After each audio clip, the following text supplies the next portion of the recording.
Welcome to the Building Heroes podcast, where we learn to build heroes in our homes to help our kids be prepared for their life journeys. Hi, I'm your host, Molly Christensen, and I love to encourage and mentor you on your path. Hey everyone, welcome to the Building Heroes podcast, and today I'm excited to introduce you to Brenaea Fairchild, and I'm excited to hear about what she does and her topic today, because this is something that can get homeschoolers riled up a bit. Right. So let me tell you a little bit more about her. Brenaea is an educator, homeschooler of two lovely boys, and the mom behind What Works Homeschool. And she's a lifelong learner and a teacher. She is an educator who used to work in public schools and coached pre-service teachers before launching her business of What Works Homeschool. So welcome, Brenaea. So glad you're here. Thank you. Thank you so much for having me. Hello, community. It's so great to be here. I love just being able to chat with other homeschoolers. So I know, Molly, you said, let me start off just sharing a little bit about my story. Like you said, I love to call myself a lifelong learner and a forever educator, right? Because my passion really is learning about education, learning how learners learn, and then encouraging other teachers in that vein with the things that I'm able to learn. So homeschooling has always been in my heart. So I had community that homeschooled, mentors that I was really impacted by. And then just as I learned more about the school system through my formal training as an educator, I just thought individualized education is the way. And I know you can appreciate that, Molly, right? Because you talk about how our children are on their own journeys, right? And we're alongside with them. And so part of the work that I actually did in schools was that I coached teachers on evidence-based ways to help struggling learners. So we partnered with urban school districts where students were struggling, and they'd say these students need extra help, and we go and create an individualized learning plan. And it was crazy because over the span of like a month, that child would see almost like a year's worth of academic growth. In math and English, we had crazy results, and they were like, how are you doing this? And I said, we're meeting them where they are, and then we're taking them step by step, which so often doesn't happen in a larger setting in a larger classroom. So with those experiences, I was like, I know this is what I want my children to have. And so homeschooling really allows us to do that. And so then as I entered into this homeschooling space, I saw lots of us homeschoolers had that same desire, but sometimes it was difficult for us to figure out what those step-by-step things would be. And then that's where we look for resources, right? So we learn about the hero's journey and we say, oh, great, this is how it looks in our children's lives to come alongside as a guide and other tools. And that's what really led me to launch What Works Homeschool, to provide ways for families to kind of wade through that sea of resources, all of the homeschool pins, this, that, post, and say, these are the things that are really proven to work, both in experience from veteran homeschool moms, but also from the educational expertise and kind of living at that intersection of what does research tell us and how can we really apply that to our homeschools. Yeah, wow, that is awesome. I really love that you're creating these individual learning plans, and they're like, well, how's this working? And then you said, because we're meeting them where they are, and then we're making an individual plan for them, which makes so much sense. And you're right, in most classrooms that's difficult to do because there's one teacher and 30 or 35 of them, and how's she supposed to do that? She can't. And so that is a beautiful, beautiful advantage of homeschooling when we do that. So your business, it's What Works Homeschool. In your business, you do something that can cause anxiety in kids and moms alike. Right. You want to tell us a little bit more about how you meet them where they are and what you do? For sure. Okay, so one of our primary services is known as homeschool benchmark testing. And you're right. Sometimes I say that and there's an audible gasp right in the room, you do what? Homeschoolers don't test. And the first things I always like to tell moms is you can call it what you like, but you are assessing your child all the time, right? When you are adding in the kitchen, doing fractions, and you say, oh, if we had 1/3 of this and 1/4, what is that? And you realize they weren't able to, create like denominators, you're making a mental note and you're saying, oh, we need to review that, right? So as homeschoolers, we are always assessing in some form, because that's just what good education is. It's getting that feedback from our children, making observations, and then saying, okay, what's the next step, right? So once moms, take a deep breath and say, yeah, you're right, I am doing it all the time, then we can start talking about how we remember that our assessments are really a tool to be able to empower us and encourage us. So to be totally honest, the way that testing is normally done is not really that great, right? It's high stakes, it's lots of stress, it's timed, and your kid is just kind of given a grade and compare it to everyone, and you don't know what to do with that information. So homeschool benchmark testing is different. It's really unique because it's not like that. It's untimed, it's low stress, and the results give you step-by-step explanation of what your child should be working on next. And actually, I thought about this. This was born because I am certified in 6th to 12th grade. I'm a certified teacher for both history and Spanish. And when I started homeschooling, I was like, I'm a teacher. I don't know how to do this. I didn't know how to teach kindergarten.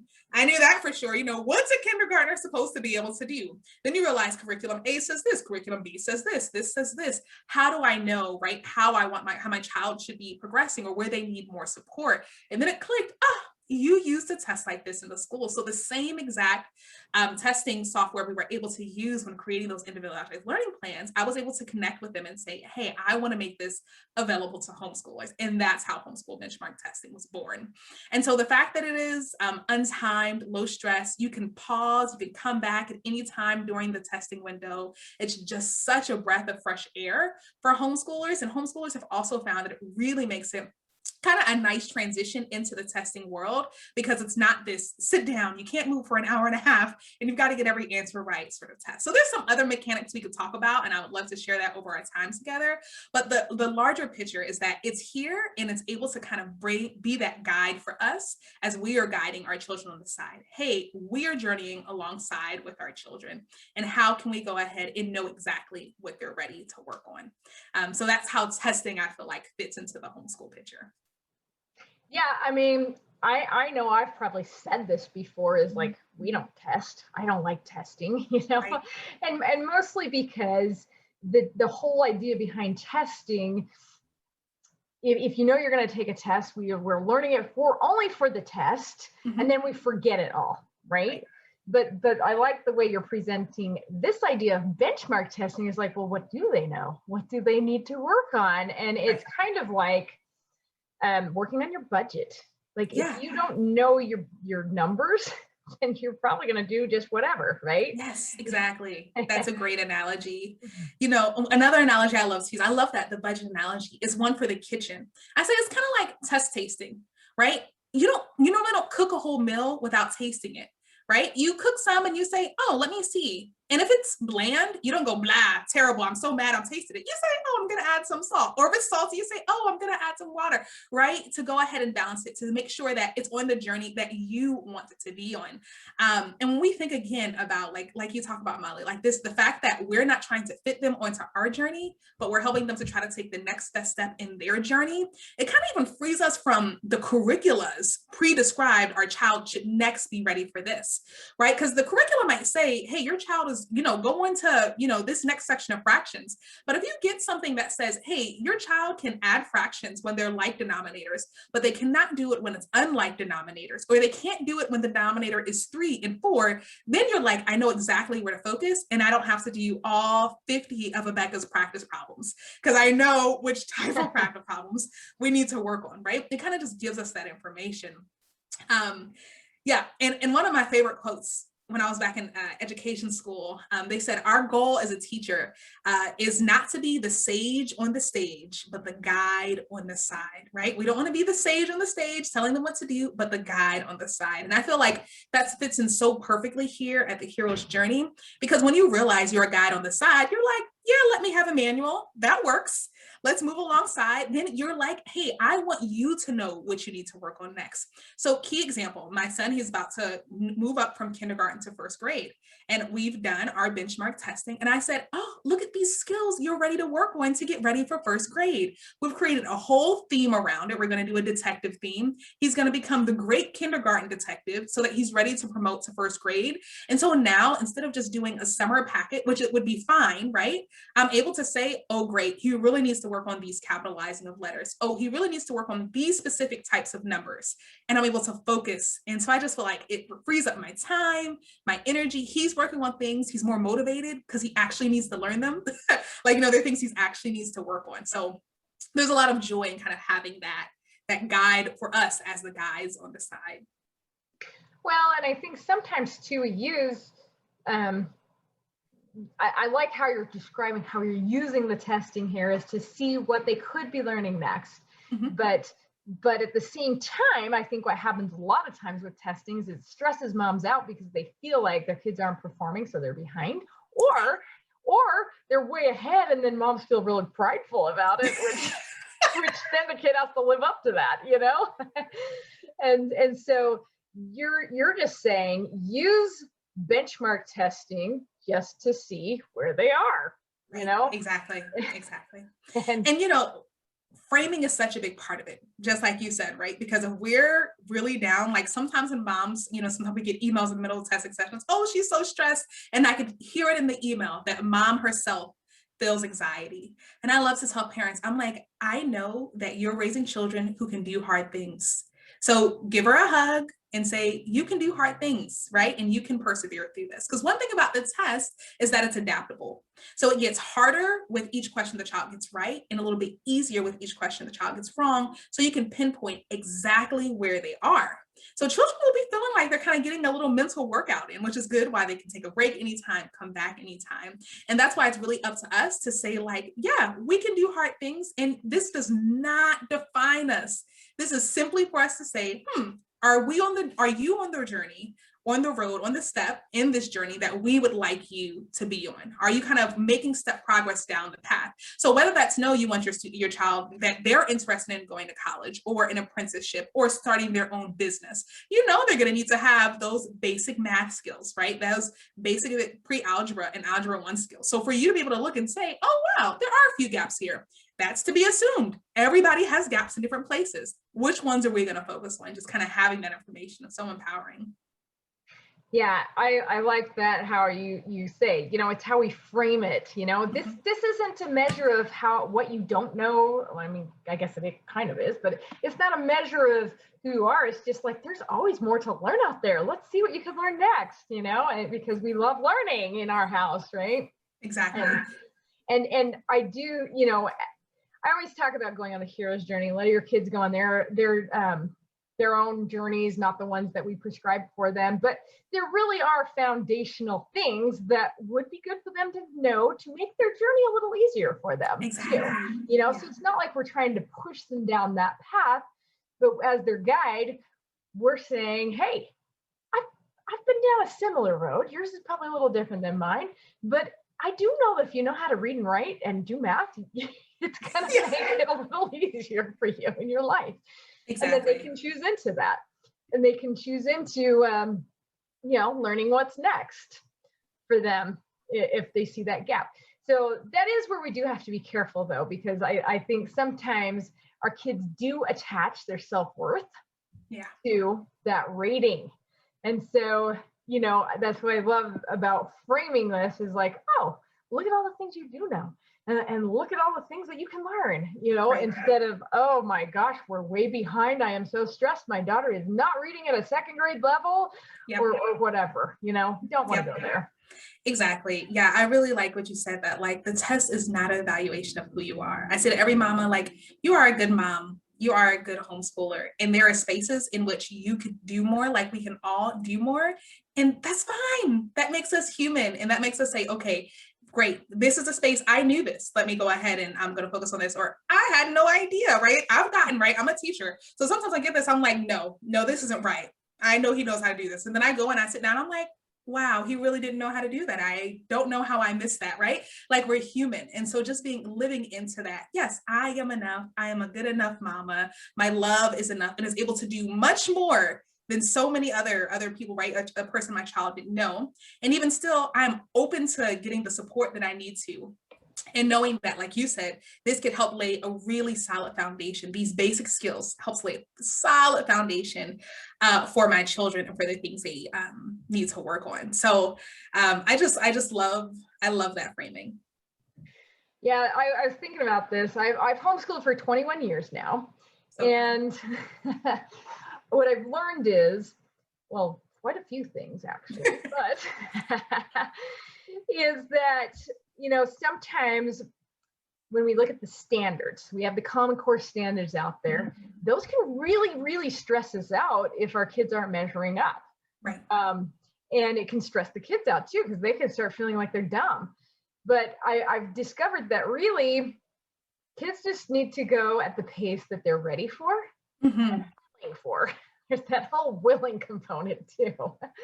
And so that's why I like this idea of helping them along with the benchmark testing and framing it in that way, because then we can find out what they're ready for, and then they can decide what they're willing for. Yeah, I love that. You know, the idea that, so I want to talk a little bit about the results, because I think this part is important, which is the way that it works is that it places your child on a learning continuum. So you're not going to get something that says, oh, they're a third grader, or oh, they're a fourth grader, right? It's going to say it's like a scale of like, I don't know, 100 to 350. This is their number. And these are like the skills that they're ready to learn at this number, right? So that's really where the focus is. So you do get one small piece of it is saying, okay, compared to peers their age, they're in the 70th percentile or the 80th percentile or the 50th percentile, right? They'll give you that percentile. But the piece that really is like the chunk of the report, so 3 tests are included. It's a reading test, a language test for 2nd grade and up, and then a math test. So language is like writing mechanics, reading, as the rest of ELA, and then math. And it covers K through 12. And so for each of those reports, yes, you get those percentiles, but the bulk of the report are these learning statements. And there is detail upon detail. You look at the math report, it's divided into numbers and operations and algebraic concepts, and then geometry. And then within that, it's like, hey, what in number and operations are they ready to work on? What in algebraic concepts are they ready to work on? And then really gives you those things that they're ready to work on and to have reinforced. And so honestly, I tell parents, like, you want to keep your child in this frame of being growth minded, that they can do hard things, they can receive feedback and take that next step, right? Because that's a life skill, right? We want to be able to receive feedback and say, hey, let me work on this, right? And with academics, because of all of the negative things that are around it and how it's typically done, we sometimes like cringe at that idea, but it's good to be able to get feedback and saying, wow, you are a great storyteller, but there are ways in which your mechanics makes it hard for the clarity and the beauty of your story to come through. That needs to be worked on. How can we do that, right? So we want our children to be able to experience to be able to respond to good feedback so that their gifts can really be experienced by the world around them, right? Can be shared with others around them. And so in that way, you can totally reflect really just on those learning statements when you get that report. You don't even have to say, hey, you're in the 70th, 30th, 50th percentile. You don't have to say any of that. Right? You can have that for yourself. You can have it if your state, say, requires, that kind of thing for you to turn in. But what you really care about are those learning statements that say, hey, this says you're ready to work on this. What do you think about that? And like you said, getting that willingness and getting them ready to buy in. Yeah, instead of going, oh my gosh, you're on 2nd grade math and you're in 6th grade, we have messed up. Right, yeah. Exactly. And I like how you say that it's really a learning continuum. Mm-hmm. Because it's what you said at the beginning too. It's helping them meet them where they are, right? And then you can measure and see where they are.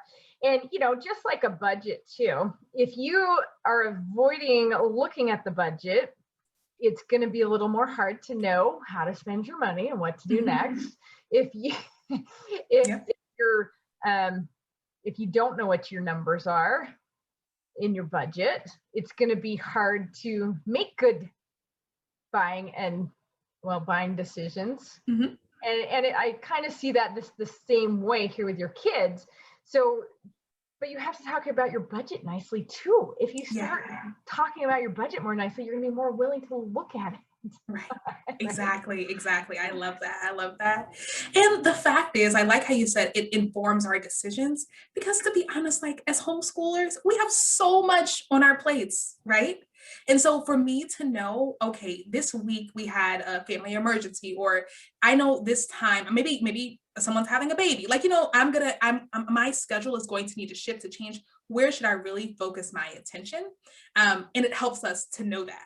And I just feel like that is what's really empowering to say, because sometimes we find ourselves getting really focused on one area, like, hey, we read every day, and then you realize your math has kind of tempered back some, or you're really focusing on math and your reading has tempered back some. And so, yeah, it just kind of helps us to keep that temperature, keep that checking in, say, okay, this is where we are, and these are kind of the next steps we can take in a way that is not traumatizing, to just be totally honest, right? Many of us are traumatized by testing. And so for me, it was really important that this was going to be a testing experience that was positive and that really framed positively what it is to get feedback, right? So the fact that it's untimed, that you can pause and return at any time, you can come during one day in a testing window and finish the test on another day, like all of those things just really adds a breath of kind of fresh air to the testing experience, and really makes it convenient for us homeschoolers who like, oh, okay, I have an 8-hour window several days this week for my children to complete these tests that are only 45 minutes each.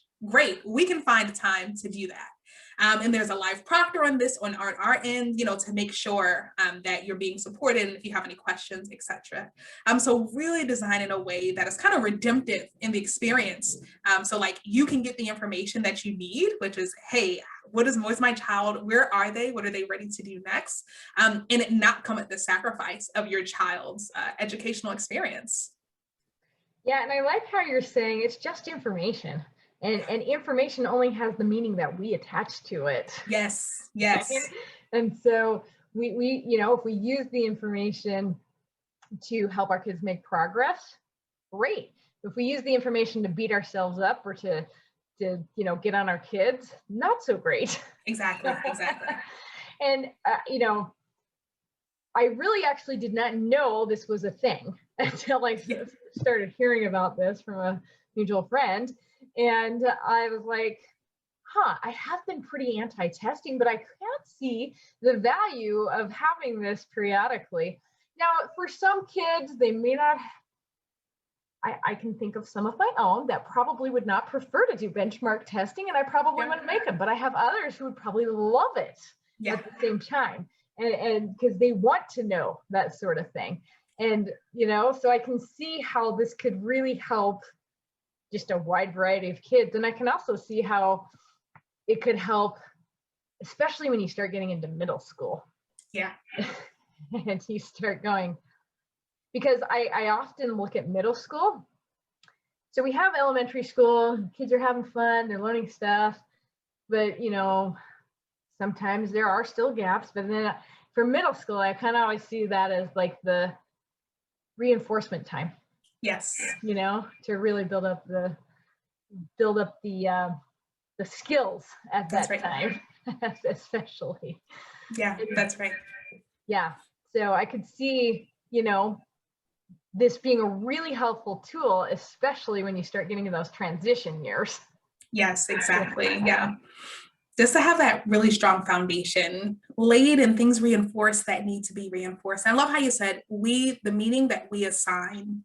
Like we assign meaning to information.